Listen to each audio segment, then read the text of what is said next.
Popcorn for Dinner was not recorded in front of a live studio audience. This club is amazing. I read about it on this new blog. It's called Vague Magazine. This is the place to be. Something feels off in here. No, you're just not used to hanging out with cool people. Finally, we're amongst the alternatives and the culture lovers like ourselves. This is probably what it felt like to be in Studio 48. Look at that kid over there doing the Fortnite dance. Why is there a group of girls sitting in a circle on the floor? Hey. Austin, you were supposed to get drinks for all of us. Sorry, they only let me buy one drink for myself. Odd way to run a business. I feel like we're the oldest people in here. Look, there's another kid taking out his retainer. Okay, that guy looks 14. Why did the doorman let him in? There was no doorman. Who did I tip? I don't know. Who did you tip? A man in a trench coat? Austin, when you bought that drink, did they give you a wristband? Yep, a pink one. Had to show my ID to get it, too. Oh my God, Laura, this is an all-ages event. Oh my God. Finally, we finally made it to the in crowd. Consider us the tastemakers of East Valley Middle School.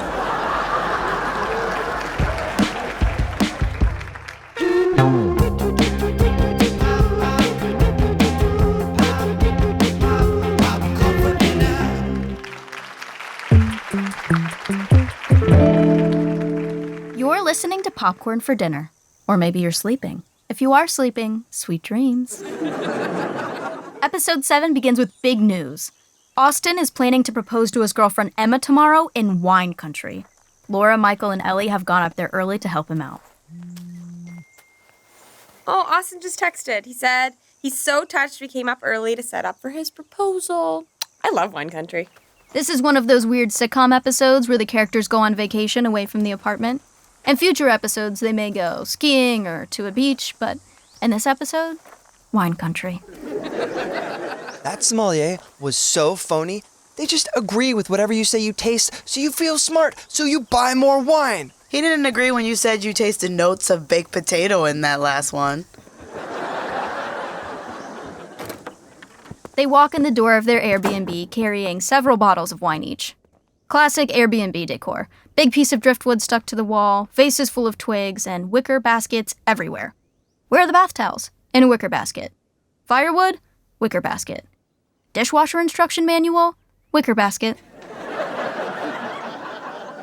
Okay, so I think it makes the most sense if I'm the proposal planner. That's not a thing. Well, it should be. I've seen some really bad proposals on Instagram. They could have used my help. Ellie? Objections with me being the proposal planner? Yeah, I think it's a fine place to stay.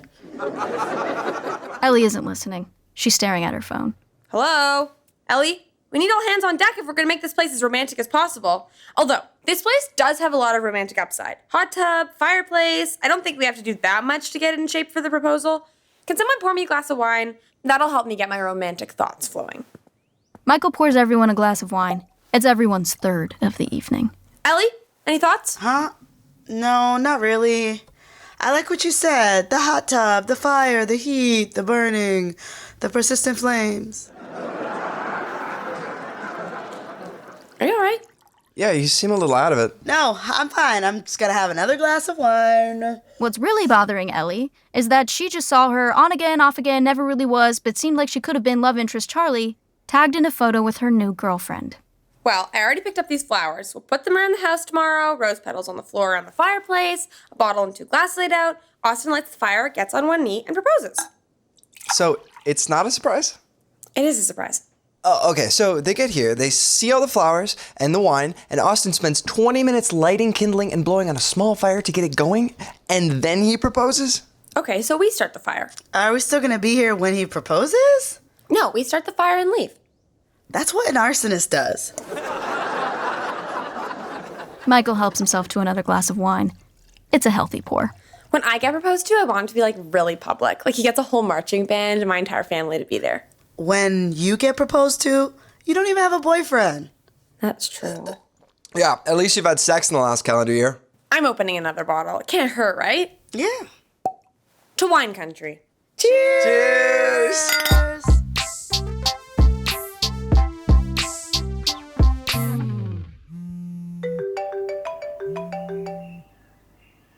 That's Laura's phone ringing an inch away from her sleeping face. Hello? Morning, Laura. Oh, hi, Austin. We're just about to hit the road. We should be there around 5 p.m. I'm super excited. See you soon. Okay. Bye, Austin. Laura opens her eyes to discover that, to her horror, the house is trashed. Wine is spilled all over the floor. There are broken bottles, flowers completely destroyed, twigs everywhere. Guys, wake up! What did we do last night? Michael is asleep sitting up in an oversized leather armchair, and Ellie is on the floor cradling an antique milk jug as a pillow. Oh yeah, I guess we got a little out of hand last night. Out of hand, this place is a disaster. What's this? Oh, I think I was looking for somewhere to throw up, and I could only find wicker baskets. Austin is on his way here. We need to get this place cleaned up. Yeah, just let me get 10 more hours of sleep real quick. No, get up. Laura yanks on Ellie's arm to get her upright. Ellie falls right back down. It's a wonderful piece of physical comedy. Where was that big piece of driftwood that was on the wall? You were riding it. Yeah, we were holding it and wiggling it around, and you were on top pretending it was a mechanical bull. Well, that explains the pain in my crotch. Honestly, I'm relieved. The pain in my crotch, however, remains unexplainable. Laura frantically begins to clean the Airbnb. Laura, how are you this okay? I feel like I got hit by a dump truck. She's a delayed responder. Hangovers don't hit me till later. My mom is like this too. One time she ran a half marathon hungover and then she went to bed for a week. Laura checks her Apple Watch and ignores an email saying that the cowboy boots she bought last night have been shipped. Guys, we have to get this place romantic before Austin gets here. I can stay here and clean up, but Ellie, you have to go get new flowers, and Michael, you have to go get new wine. I wonder if the vineyard has McDonald's breakfast. Yes, I'm sure they have McGriddles at the Harmon Gate Estate Winery. Oh no. Wait, did I? Ellie takes out her phone in a panic. Oh God, I called Charlie at 3:48 a.m. Oh no. I'm gonna need a wicker basket. No!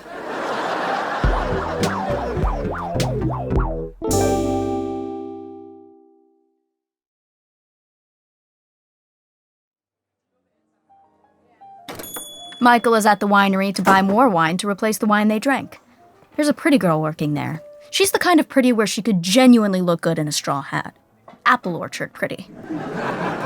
Hey, how can I help you? Yeah, I bought some wine here yesterday, and I'd like to get a couple more bottles. Sure. What kind was it?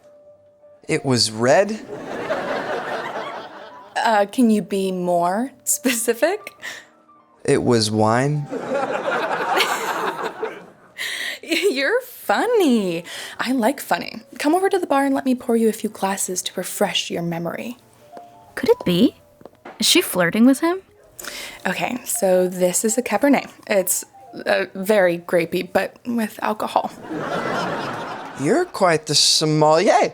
No way. This is just a summer gig. I just agree with whatever people say they taste. I knew that's what you guys did. We had a sommelier in here yesterday that just wouldn't stop agreeing with us. Oh, shoot. I was hoping there wasn't a we.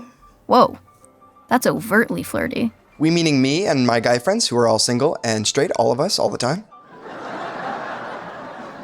Michael would usually have screwed this up by now, but he's so hungover that he has that sexy indifference that's somehow working for him. I'm Michael. I'm Katie. Of course her name is Katie. I-E, not Y. Well, Katie, I've got all day. Let's taste some wine. He does not have all day. But it's been 20 months since he's hooked up with anyone, so he's gonna see where this is headed. Okay, here's some Merlot. It's got notes of, let's say, wine. Do you have any communion wafers?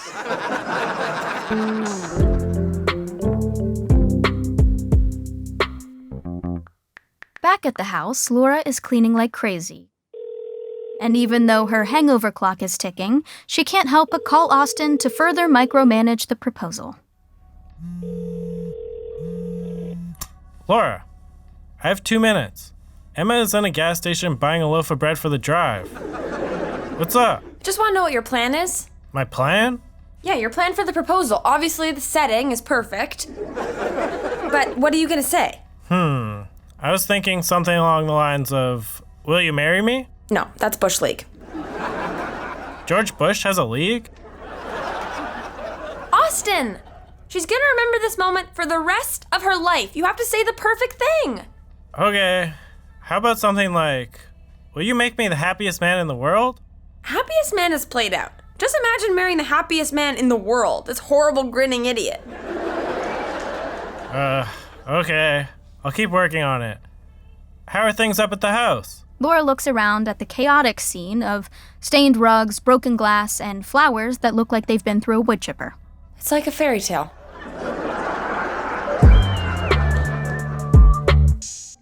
In town, Ellie walks into a local flower shop. The florist is a burly middle-aged guy wearing an apron that says, "I wet my plants." What do you have? Oh, flowers, a bunch of flowers, or a bouquet, or a bunch of bouquets. Oh, I'm not really sure. Well, you come to the right place. Yeah. Ellie's pretty distracted. She's still thinking about the call she made to Charlie at 3:48 a.m. Did she leave a voicemail? What did she say? Could be anything. You try choosing flowers in that situation. Are these for an event? An engagement. Oh, congratulations. No, it's not my engagement. I am the furthest thing from engaged. Well, not right now, but maybe soon. Ellie starts crying. Benny the florist throws a towel over her shoulder like a bartender and starts polishing the inside of a vase. He doesn't seem to be surprised that she's crying. Oh my God, I don't know why I'm crying. I haven't cried since I was 9 and I fell off my motorcycle. I called my ex last night and I don't know what I said, and now I'm just so hungover. Ah, well, wine country is a complicated mistress. I want to be a complicated mistress.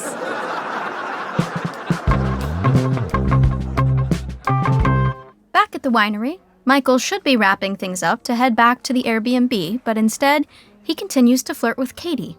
After all, it's been 20 months. Football or basketball? Oh, basketball. Wes Anderson or Paul Thomas Anderson? PT, of course. Yes, that scene in Phantom Thread where he orders all that food for breakfast. And then he eats it so quietly. Oh, there are so many quiet breakfasts in that movie. It's easily in my top 5 quiet breakfast movies of all time. The Breakfast Club doesn't even make the list. Too loud. So, when you have breakfast, are you loud or quiet? I guess you'll have to wait and find out. Oh my God.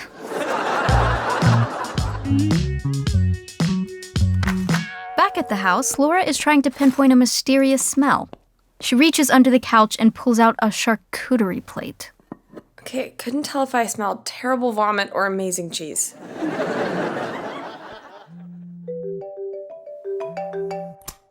Hey, Austin. Hey, what are you up to? Just fixing a snack. Nice. Emma made us stop at the world's largest piece of fudge, so I have a minute to talk. I think I know what I'm gonna say when I propose. Great, let's hear it.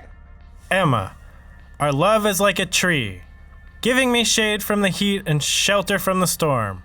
We keep each other grounded, like the mighty roots, and in the years to come, I hope we will branch out and expand our lives together. No! What? I'm not done. No, your love isn't a tree. Everyone says everything is like trees, which is ridiculous. Women don't want trees. Women want lumberjacks. Literally the opposite. You're opening yourself up for a lumberjack to come and ruin your marriage. Emma's coming back with fudge. I gotta go. Keep working on it. What would these people do without me?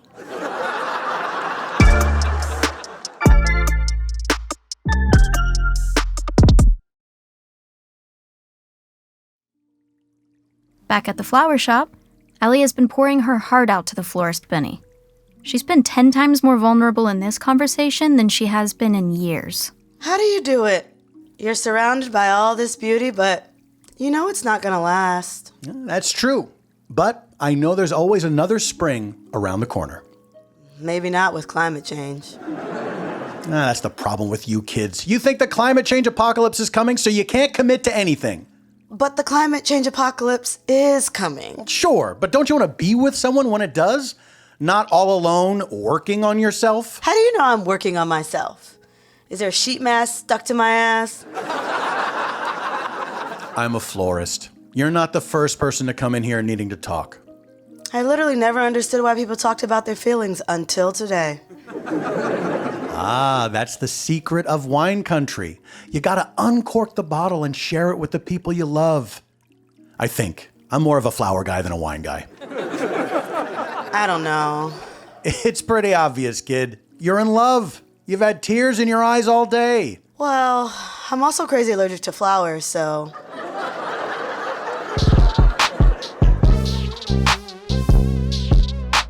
Time's ticking, but Michael is inches away from closing this Katie deal.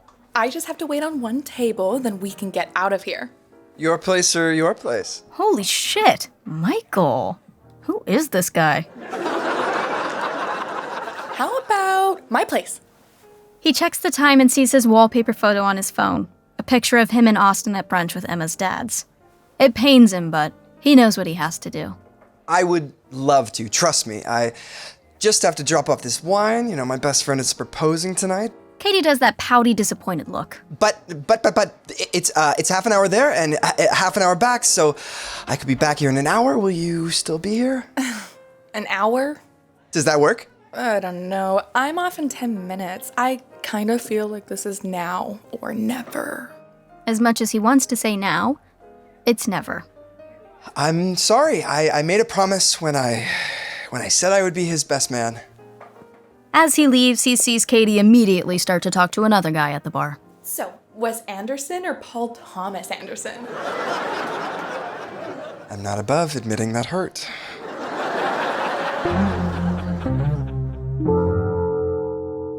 Michael arrives back at the house. Everything is perfect, just as Laura said it would be.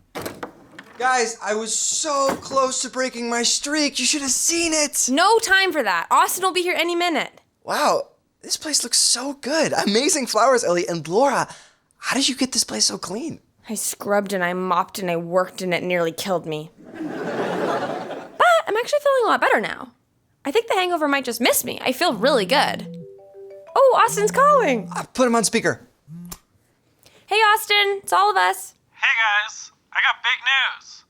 Emma and I were driving up here, and there was this beautiful view, and I pulled over, and the sun started to set, and I felt so overcome with the moment, I proposed right there. She said yes. What? What? Guys, congrats, Austin. That sounds really nice. Thanks. It's all so exciting. So, we're not going to come up to wine country. We think it would be romantic to stay in the apartment, just the two of us. So, feel free to stay at the Airbnb tonight if you want. Michael and Laura are gutted. All their sacrifices were for nothing. Thanks, Austin. We'll see you later. Congratulations. Congratulations. They hang up, and Laura collapses onto the ground with the worst hangover of her life. Someone bring me a wicker basket.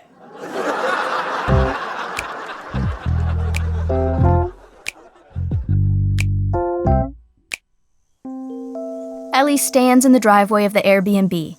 It's sunset and she's pacing back and forth. She's about to do something she's been thinking about all day. She opens her phone and calls Charlie. Hey, this is Charlie. Leave me a message. Hey, it's Ellie. I think I called you last night, but I don't remember what I said. We're in wine country, and we had all these bottles, and we were really drunk, and then there was this bartender, florist guy, and I'm off track. Even though I don't know what I said last night, I know what I wish I said. I like you. I really like you, and I'm sorry if I made it seem like I just wanted to be casual. I don't. I miss you. Bye. This mailbox is full. Your message cannot be delivered. What? When did they start doing this?